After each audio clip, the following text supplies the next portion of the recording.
அபார கருணா சிந்தும் ஞானதம் சாந்தரூபினம் ஸ்ரீ சந்திரசேகரகுரும் பிரணவாமி முதான்வகம். அத்வைதா சவ நண்பர்கள் அனைவருக்கும் என் நமஸ்காரங்கள். இன்னைக்கு நம்மளுடைய சேனலில் லக்ஷ்மி கடாட்சத்தை அதிகரிப்பதற்கு நாம் வெள்ளிக்கிழமையில் என்ன செய்யலாம் அப்படின்றத இந்த பதிவில் பார்க்கலாம். என்ன பண்ணணும் அப்படின்னா ரொம்ப எளிமையானது தான்.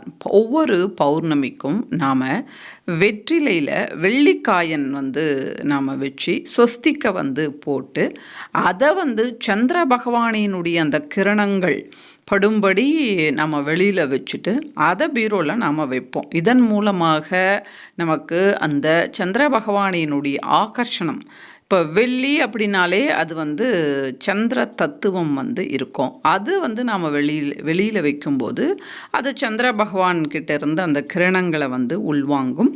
அதை நாம் பீரோவில் வைக்கும்போது பணம் வரும். இது மாதத்திற்கு ஒரு முறை நாம் செய்வது. அதே மாதிரி ஒவ்வொரு வெள்ளிக்கிழமையும் நாம் என்ன பண்ணலாம் அப்படின்றத பார்க்கலாம். இது ரொம்ப சின்ன விஷயந்தான். 5 ரூபாய் காயின் எடுத்துக்கோங்க. 1 ரூபாய் காயின் இதற்கு பயன்படாது, வெள்ளியும் வேண்டாம்.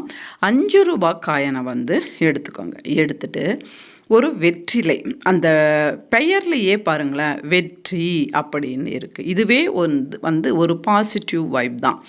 வெற்றிலை இல்லாமல் எந்த பூஜையும் நிறைவடையாது. நாம் ஏதாவது பூஜை பண்ணினோம் அப்படின்னு சொன்னாக்கா தாம்பூலம் சமர்ப்பயாமி அப்படின்னு சொல்லுவோம். அந்த தாம்பூலத்தில் நிறைய பொருட்கள் வைக்கணும் அப்படின்னு சொல்லியிருக்கிறாங்க.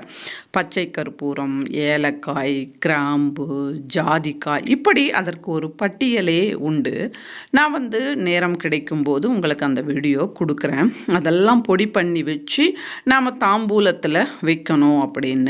இன்னும் பார்த்திங்கன்னா சுண்ணாம்பு வச்சு தான் நாம் வெற்றிலையே போடுவோம். ஆனால் தேவதைகளுக்கு பார்த்திங்கன்னா இந்த முத்து இருக்கு இல்லையா, அந்த முத்தை இழைச்சி அதை சுண்ணாம்பாக வச்சு நாம் தாம்பூலம் கொடுக்கக்கூடிய ஒரு விதமும் இருக்குது. அதை பற்றிய தனிப்பதிவு உங்களுக்கு கொடுக்குறேன். அப்போது இதிலிருந்து என்ன தெரியுது அப்படின்னா, தாம்பூலம் மிகவும் முக்கியமானது.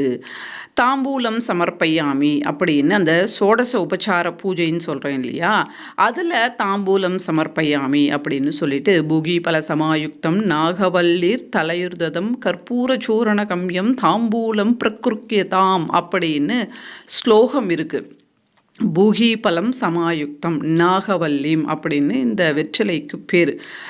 அந்த மாதிரி இந்த ஒரு வெற்றிலை தாம்பூலத்திற்கு அவ்வளவு ஒரு சிறப்பு உண்டு. நாம் அத்தனையும் வைக்கல அப்படின்னா 2 வெற்றிலை 2 பாக்கை வச்சு அம்பாளுக்கு பூ வச்சு சமர்ப்பணம் பண்ணணும். ஏதாவது ஒரு 2 பழத்தை வச்சு அம்பாளுக்கு சமர்ப்பணம் பண்ணணும். அது எந்த பூஜையாக இருந்தாலும் அந்த தாம்பூலம் என்பது ரொம்ப முக்கியமானது அப்படின்னு சொல்லப்படுகின்றது.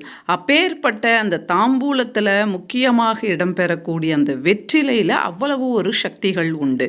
உங்கள் வீட்டில் தோட்டத்தில் வெற்றிலை இருந்தால் ஒவ்வொரு வெள்ளிக்கிழமையும் ஒரு வெற்றிலையை பறித்து ஒரு 5 ரூபாய் காயனை அதில் வச்சு நல்லா மடித்து பீரோவில் வச்சுடுங்க.